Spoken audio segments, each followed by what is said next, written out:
ഇതിപ്പോ പച്ചരിയാണോ? പച്ചരി. പച്ചരി എത്ര എടുത്ത്? ഞാൻ 2 കപ്പ്. 2 കപ്പ് പച്ചരി എടുത്തത്. ഇന്നലെ രാത്രി കിടക്കാൻ മുമ്പ് വെള്ളത്തിലിട്ട്. ഓക്കെ.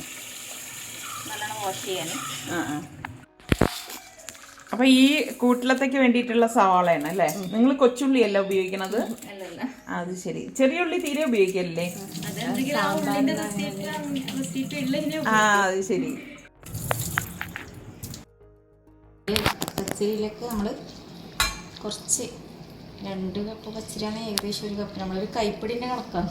ഒരു 3 കൈപ്പിടിയാതെ ഒരു 3-3.5 കൈപ്പിടി ചോറ് അല്ലേ? ഈ ഉള്ളി വേവിച്ചിട്ട്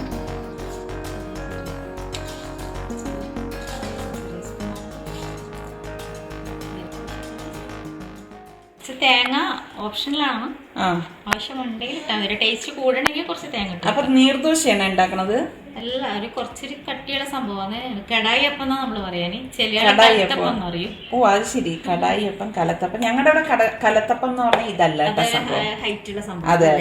അതുണ്ട്. പക്ഷെ ചെറിയ ആൾക്ക് നമ്മളെല്ലാം പണ്ട് ഇത് കടായി ഇല്ലേ, കുറച്ച് നല്ല കട്ടിയിലാണ് പണ്ടത്തെ ആൾക്കാർ വയ്ക്കുക. നമ്മളിപ്പോ അത് ഫ്രൈ പാനിലേക്ക് മാറി.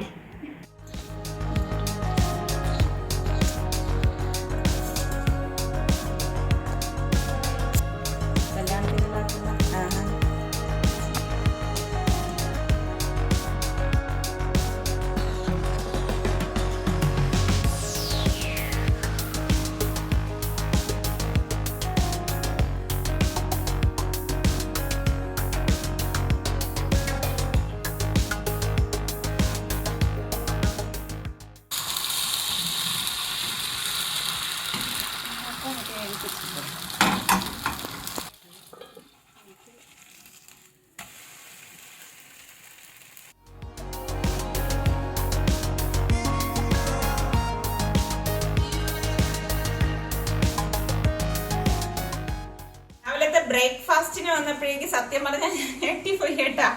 ഇതേ കേട്ടാ ചെമ്മീൻ കറി. നിങ്ങൾ എന്ത് പറയും? ചെമ്മീൻ വരള. അല്ല, ചെമ്മീൻ വരള കേട്ടാ. Kannur special Punjabi chicken. ആ ചിക്കൻ കറിയുടെ ഒരു വേർഷൻ. പിന്നെ നമ്മളുടെ നീർദോശ ഇല്ലേ, നമ്മള് നീർദോശ എന്ന് പറയും. നിങ്ങൾ പറയും കടായി അപ്പം എന്ന് പറയും. ഇവര് പറയും കടായി അപ്പം. ഇതിൽ ചോറ് ചേർക്കണം, അത് മാത്രമേ ഞാൻ വ്യത്യാസം കണ്ടുള്ളൂ. പിന്നെ ചപ്പാത്തി. അപ്പൊ ഇതാണ് അടുത്ത ഐറ്റം, കല്ലുമ്മക്കായ. എനിക്ക് ഭയങ്കര ഇഷ്ടമുള്ള ഒരു ഐറ്റമാണ്. പിന്നെ ഇതാ അടുത്ത സംഭവം മാന്തൾ. നിങ്ങൾ എന്ത് പറയും? മാന്ത. ഈ മാന്തള ഓർക്കണുണ്ട, നമ്മള് ഗൾഫിലായിരിക്കുമ്പോഴാണ് നമുക്ക് അവിടെ കൂടുതൽ ഈ സംഭവം കിട്ടുന്നത്. നമ്മുടെ തിരുവനന്തപുരത്ത് അങ്ങനെ മാന്തൾ കണ്ടിട്ടില്ല കേട്ടാ. പക്ഷെ എന്തായാലും നമ്മള് ബ്രേക്ക്ഫാസ്റ്റിന് ഫിഷും കൂട്ടി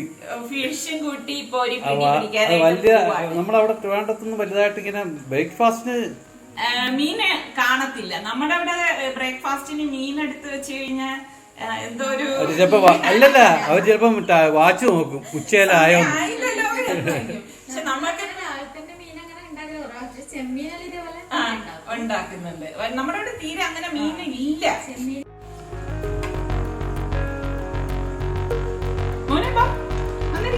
ഓ അടുത്ത് വരി.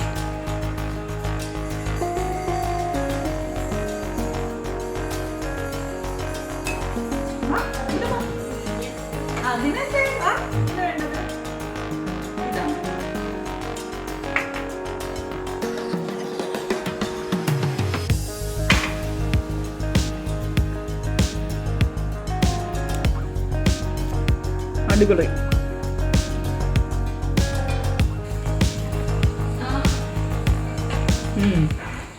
അടിപൊളി. നല്ല ചൂടോട് ഇതൊക്കെ കഴിക്കാൻ നല്ല ടേസ്റ്റ് ഉണ്ട് കേട്ടോ.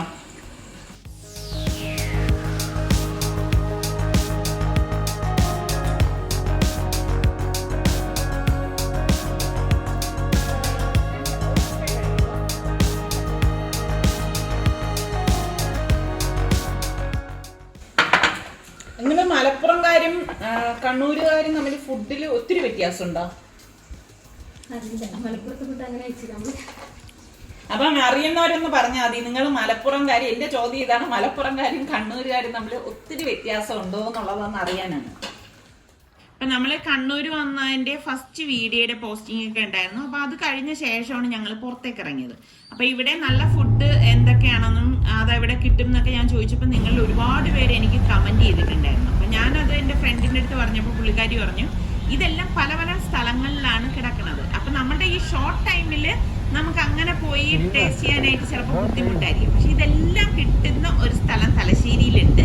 അപ്പൊ ഇന്നത്തെ ഫുഡ് നമുക്ക് അവിടെ നിന്നാകാന്ന് പറഞ്ഞിട്ട് ഞങ്ങളിപ്പം തലശ്ശേരിയിലേക്കാണ് പോണത്. അപ്പൊ നമ്മളെ ഇപ്പൊ കൂട്ടിക്കൊണ്ടു പോകുന്നത് തലശ്ശേരിയിലുള്ള ദുനിയാവിലേക്കാണ്. എനിക്ക് പേര് കേട്ടപ്പോ തന്നെ ഭയങ്കര ഒരു അതിശയം തോന്നി. ദുനിയാവോ?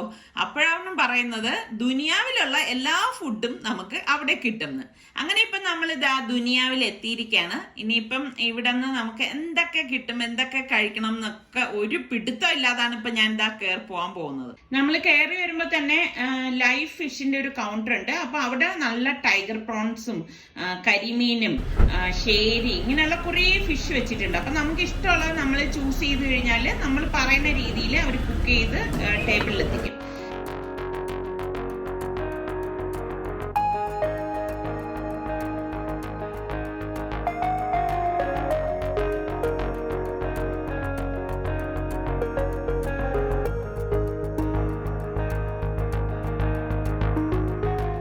ഫസ്റ്റ് വന്നപ്പോ തന്നെ വെൽക്കം ഡ്രിങ്ക് കിട്ടി. നിറച്ച് നട്ട്സ് ഒക്കെ ഇട്ടൊരു വെൽക്കം ഡ്രിങ്ക് ആയിരുന്നു. അത് കഴിഞ്ഞപ്പോഴേക്ക് ഇതാ സൂപ്പ് ഓർഡർ കൊടുത്തു.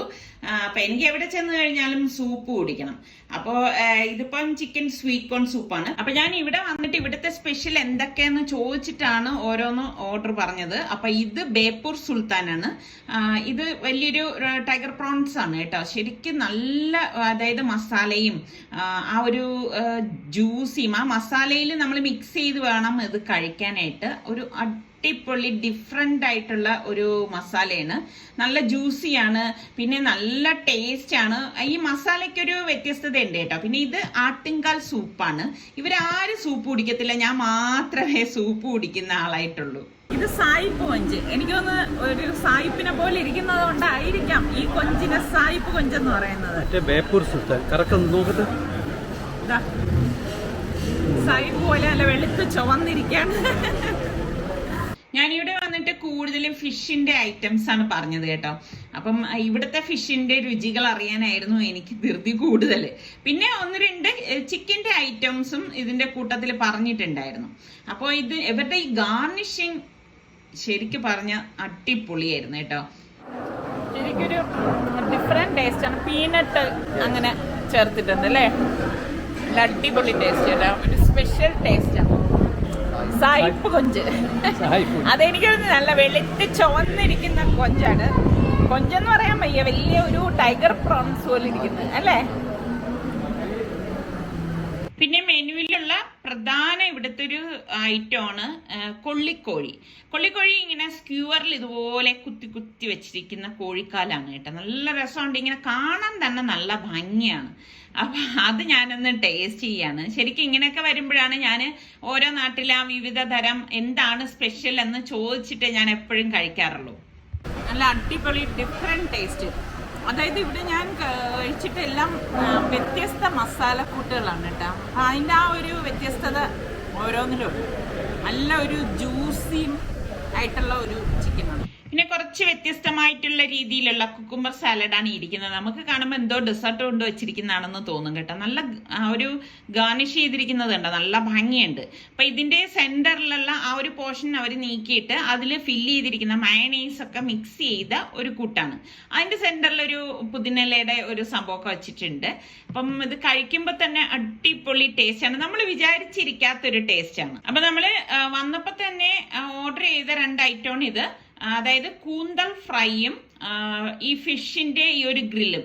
ഈ ഗ്രില്ല് 4 ഐറ്റം ആയിട്ട് അവിടെ ഉണ്ട് കേട്ടോ. അതായത് 4 മസാലക്കൂട്ടുകൾ അടങ്ങിയതുണ്ട്. അതിൽ ഒരു മസാലക്കൂട്ട് അടങ്ങിയാണ് ഇന്ന് എടുത്തത്. പിന്നെ ഇവിടുത്തെ സ്പെഷ്യൽ ചിക്കൻ ദം ബിരിയാണി. ഇവിടെ വരെ വന്നിട്ട് തലശ്ശേരി ദം ബിരിയാണി കഴിക്കാതെ പോകുക എന്ന് പറഞ്ഞു കഴിഞ്ഞാൽ എനിക്ക് ചിന്തിക്കാൻ പോലും വയ്യ. പക്ഷെ നല്ല ക്യൂട്ടുള്ള ഒരു കളത്തിലൊക്കെയാണ് അത് തരുന്നത്. അപ്പൊ നമ്മള് ഈ നമ്മളുടെ കൂന്തള് ഇവിടെ എന്താണാവോ അതിന് പറയുന്നത്, എന്താ തലശ്ശേരിക്കാരൊന്ന് പറഞ്ഞു കേൾക്കാമെങ്കിൽ. പിന്നെ ഇതാ ഇത് കണ്ട നൂൽ പൊറോട്ട അടിപൊളി കേട്ടോ. അതിങ്ങനെ എടുക്കുമ്പോൾ തന്നെ നൂല് പോലെ വരുവാണ്. അപ്പോൾ ഞാൻ ഇനിയിപ്പം ഇതൊക്കെ ഒന്ന് ടേസ്റ്റ് ചെയ്യാണ്. ശരിക്കും പറഞ്ഞാൽ ബിരിയാണി പ്ലേറ്റിലേക്ക് വെക്കുമ്പോൾ തന്നെ നല്ല മണം വരുന്നുണ്ട് കേട്ടോ. അപ്പൊ ഇത്രയും ഐറ്റം നമ്മൾ ഓർഡർ കൊടുത്തത് കൊണ്ട് തന്നെ എല്ലാം കുറേശ്ശെ നമ്മൾ കൊടുത്തിട്ടുള്ളൂ. ഫുഡ് വേസ്റ്റ് ചെയ്യാൻ പാടില്ലല്ലോ. ശരിക്കും നല്ല സോഫ്റ്റ് ആയിട്ടുള്ള ചിക്കനും നല്ല ഒരു, ഞാനെപ്പോഴും പറയുന്ന പോലെ തന്നെ നമുക്ക് ഒരു മസാലക്കൂട്ടും ഒന്നിനോടൊന്നും യോജിക്കുന്നില്ല. അതായത് എല്ലാം വ്യത്യസ്തമായിട്ടുള്ള മസാലക്കൂട്ട്, ഒരേ ടേസ്റ്റ് അല്ല കേട്ടോ. നല്ല ടേസ്റ്റ് ഉണ്ട്. ശരിക്കും ഈ ഒരു ചമ്മന്തി കൂട്ടി കഴിക്കണം കേട്ടോ, അതാണ് ടേസ്റ്റ്.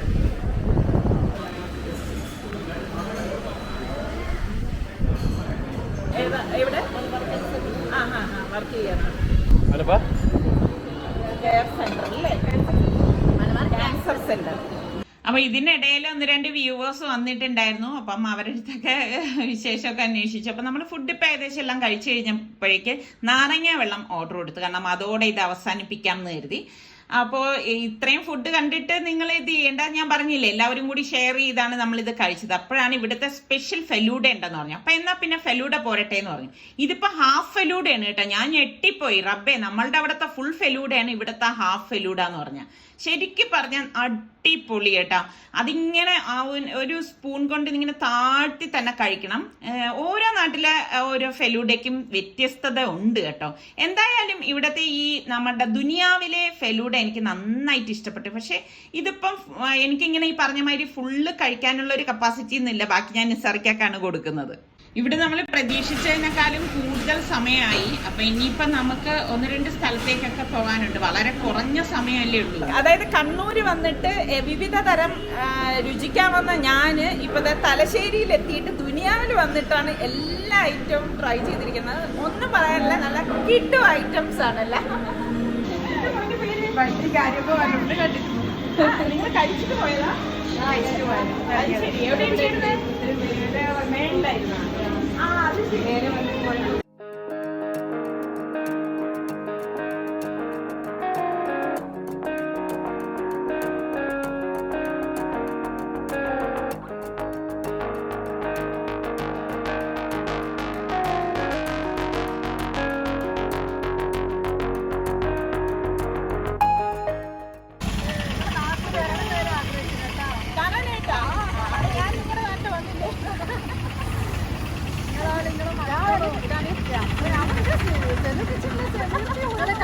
നമ്മൾ പുറത്തേക്ക് ഇറങ്ങിയപ്പോഴേ തന്നെ നമ്മളുടെ 2 വ്യൂവേഴ്സിനെ കണ്ടു. അപ്പൊ അവർ ഇന്നലെ വരാൻ പറ്റിയില്ല എന്ന് വിചാരിച്ച് വിഷമിച്ചിരിക്കായിരുന്നു എന്ന് പറഞ്ഞു. അപ്പോഴാണ് എന്നെ കണ്ടത്. അപ്പൊ കുറച്ചു നേരം വർത്തമാനമൊക്കെ പറഞ്ഞിരുന്ന ശേഷം നമുക്ക് 1-2 സ്ഥലങ്ങളിലേക്കൊക്കെ പോകാനുണ്ടായിരുന്നു. അത് കഴിഞ്ഞ് ഇപ്പൊ മടങ്ങി പോകുമ്പോഴേക്ക് നമുക്ക് ഇവിടുത്തെ പ്രശസ്തമായിട്ടുള്ള ലോകത്തിലെ തന്നെ 6 ബീച്ചുകളിൽ, അതായത് ലോങ് ഡ്രൈവിംഗ് ബീച്ചുകളിൽ ഒന്നായ മുഴുപ്പിലങ്ങാട് ബീച്ച് ഇവിടെ അടുത്താണെന്ന് പറഞ്ഞു. അപ്പൊ നമ്മളിപ്പം അങ്ങോട്ടേക്കാണ് പോകുന്നത്.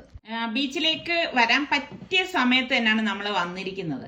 അപ്പൊ ദാ പോണ വഴിക്ക് തന്നെ ഇത് കണ്ടോ, റെയിൽവേ ക്രോസ് ഒക്കെ ഉണ്ട്. നല്ല രസമുണ്ട് ഇങ്ങനെ കാണാൻ. അപ്പൊ പോകുന്ന വഴിയിൽ തന്നെ ഇതാ കണ്ട, ബീച്ചിലേക്ക് പോകാനുള്ള ആ ഒരു തിരക്കാണ് ഇവിടെ കാണുന്നത്. ശരിക്കും പറഞ്ഞാല് ഞാൻ അതിശയിച്ചു പോയി കേട്ടോ. ഇത്രയേറെ അപ്പം നമ്മൾ കണ്ടില്ലെങ്കിൽ പിന്നെ ഇത്രയേറെ ആൾക്കാർ വരുന്ന ഒരു ബീച്ച് ഇതുവരെ നമ്മൾ കണ്ണൂർ വരെ വന്നിട്ട് ഈ ഒരു ബീച്ച് കാണാതെ പോയി കഴിഞ്ഞാൽ ഒരു നഷ്ടം തന്നെയാണ്. അപ്പൊ ഇവിടെ കണ്ടപ്പോഴും എനിക്ക് ഭയങ്കര അതിശയം തോന്നി. ഞാൻ ഈ സിനിമകളിൽ ഈ ഒരു ബീച്ച് കണ്ടിട്ടുണ്ട് കേട്ടോ. കാരണം ഈ കാർ ഡ്രൈവ് ചെയ്യുന്നതും ബൈക്കിലൂടെ പോകുന്നതും ഒക്കെ. പക്ഷെ ഇപ്പൊ നേരിട്ട് ഇതിപ്പോ ആദ്യമായിട്ട് കാണുകയാണ്. ഇപ്പൊ സൂര്യാസ്തമിക്കാനുള്ള നേരമായി. നല്ല രസമുണ്ട് ഇവിടെ ഇങ്ങനെ കാണാനും ഇതുപോലെ നടക്കാനും ഒക്കെ. അപ്പോൾ ഇവിടെ ശ്രദ്ധിക്കേണ്ട കാര്യം ഞാൻ മനസ്സിലാക്കിയത്, നമ്മൾ ഡ്രൈവ് ചെയ്യുമ്പോഴായാലും ആൾക്കാരൊക്കെ അങ്ങോട്ടും ഇങ്ങോട്ടൊക്കെ പോകുന്നുണ്ട്. അതൊക്കെ നോക്കിയിട്ട് വേണം ഡ്രൈവ് ചെയ്യാനുള്ളത്. കണ്ട, കടലിന്റെ ആ ഒരു തിര വരുന്ന ഭാഗത്തുകൂടി തന്നെയാണ് ഡ്രൈവ് ചെയ്യുന്നത്. ശരിക്കും ഒരു നല്ല അടിപൊളി ബീച്ച് കേട്ടോ. നല്ല രസമുണ്ട്. ഇറങ്ങണമെന്നൊക്കെ ഉണ്ട്, പക്ഷെ കാല് ഈ ഒരു സിറ്റുവേഷനിൽ നനയ്ക്കാനൊട്ടും മനസ്സ് വരുന്നില്ല. ഇവിടെ വന്നപ്പോഴും നമ്മളുടെ 1-2 വ്യൂവേഴ്സിനെയൊക്കെ കണ്ടിട്ടുണ്ടായിരുന്നു. അപ്പൊ അവര് തീരെയും എന്നെ ഇവിടെ പ്രതീക്ഷിച്ചിരുന്നില്ല എന്ന് പറഞ്ഞു. അപ്പൊ ദാ കണ്ടോ, സൂര്യ അസ്തമിക്കാനായിട്ട് പോവാണ്. നല്ല രസമുണ്ട് ഇവിടെ നിന്ന് ഈ ഒരു കാഴ്ച കാണാനായിട്ട്. ശരിക്കും പറഞ്ഞാൽ എനിക്ക് ഭയങ്കര ഇഷ്ടപ്പെട്ടു കേട്ടോ. ഈ ഒരു ബീച്ചിൽ ഇങ്ങനെ നിൽക്കുമ്പോൾ നല്ലൊരു ഒരു പ്രത്യേകത ഞാൻ ഇവിടെ കണ്ടായിരുന്നു. ഞാൻ നോക്കുമ്പോൾ പാരഷൂട്ട് ഇങ്ങനെ വരുന്നുണ്ട്. അപ്പൊ അത് അന്വേഷിക്കാന്ന് കരുതിയിട്ട് ചോദിച്ചപ്പോഴാണ് പറയുന്നത് ഇത് 10 ദിവസമായിട്ട് ഇവിടെ ഉണ്ട്. അപ്പൊ ഇതിപ്പോ ലാസ്റ്റ് ലാൻഡിങ് ആണ് ഇപ്പൊ നടന്നുകൊണ്ടിരിക്കുന്നത്. അപ്പൊ എനിക്കിപ്പം അതിനുള്ള ഭാഗ്യമില്ലാതായിപ്പോയി. കുറച്ച് നേരത്തെ നമ്മൾ ഇവിടെ വന്നിരുന്നുവെങ്കിൽ ഇതിലൊക്കെ ഒന്ന് കയറാമായിരുന്നു. എനിക്ക് ഭയങ്കര ഇഷ്ടമാണ് കേട്ടോ ഇങ്ങനെയൊക്കെയുള്ള സാഹസം. അപ്പോ അതും ഇങ്ങനെ ഇവിടെ നിന്ന് കണ്ട് ആസ്വദിക്കാൻ മാത്രമേ സാധിച്ചുള്ളൂ. അപ്പൊ ഇവിടെയും നമ്മളുടെ കുറച്ച് വ്യൂവേഴ്സിനെ കണ്ടു. അപ്പൊ അങ്ങനെ അവരുമായിട്ട് കുറച്ച് നേരമൊക്കെ സംസാരിച്ചിരുന്നു. ശരിക്കും പറഞ്ഞാൽ നമ്മളിങ്ങനെ 1-2 ദിവസം എടുത്ത് വന്നാൽ പോരാ കേട്ടാ. കുറച്ചധികം ദിവസം എടുത്തിട്ട് വരണം എന്ന് തന്നെയാണ് എനിക്ക് തോന്നിപ്പോയത്. കാരണം ഇവിടെ ഒരുപാട് സ്ഥലങ്ങൾ കാണാനും ഒരുപാട് നല്ല നല്ല ഫുഡുകളൊക്കെ ഒന്ന് ടേസ്റ്റ് ചെയ്യാനും ഒക്കെ ഉള്ള ഒരുപാട് സ്ഥലങ്ങളുണ്ട്. അപ്പം നമ്മൾക്കിപ്പം അതിന് സാധിക്കാത്തത് കൊണ്ട് എളുപ്പം എല്ലാ സ്ഥലങ്ങളും ഒക്കെ ഒന്ന് ഓടി നടന്ന് കാണുവാണ്. അപ്പൊ ഇത് സത്യം പറഞ്ഞാൽ ഇവിടെ ഇങ്ങനെ ഈ വണ്ടിയിൽ പോകുമ്പോഴായാലും നല്ല രസമുണ്ട് കേട്ടോ ഇവിടുത്തെ ഈ ചുറ്റുവട്ടമുള്ള കാഴ്ചകള്. അപ്പൊ ഇന്നത്തെ ഈ എപ്പിസോഡ് നിങ്ങൾക്ക് എല്ലാവർക്കും ഇഷ്ടമായെന്ന് വിശ്വസിക്കുന്നു. അപ്പൊ ഇഷ്ടപ്പെട്ടാലും ഇല്ലെങ്കിലും നിങ്ങളൊന്ന് കമന്റ് ചെയ്യണം കേട്ടോ. അതുപോലെ തന്നെ നമ്മളുടെ ചാനൽ നിങ്ങൾക്ക് ഇഷ്ടപ്പെടുകയാണെങ്കിൽ സബ്സ്ക്രൈബ് ചെയ്യാതെ കാണുന്ന ആരെങ്കിലും ഒക്കെ ഉണ്ടെങ്കിൽ സബ്സ്ക്രൈബ് ചെയ്യുകയും ആ ബെല്ലൈക്കൺ പ്രസ് ചെയ്യുകയും ചെയ്യണേ. എങ്കിൽ മാത്രമേ നമ്മൾ വീഡിയോസ് ഒക്കെ നിങ്ങൾക്ക് പോസ്റ്റ് ചെയ്യുമ്പം നിങ്ങൾക്ക് നോട്ടിഫിക്കേഷൻ ഒക്കെ കിട്ടത്തുള്ളൂ. അപ്പോൾ ഇതൊക്കെ തന്നെയാണ് നമ്മളുടെ ഇന്നത്തെ വിശേഷം എന്ന് പറയുന്നത്. വിശേഷങ്ങൾ ഇവിടം കൊണ്ട് അവസാനിക്കുന്നില്ല. ഇനി നല്ലൊരു എപ്പിസോഡുമായി നമുക്ക് വരുന്നത് വരെ എല്ലാവർക്കും ബൈ.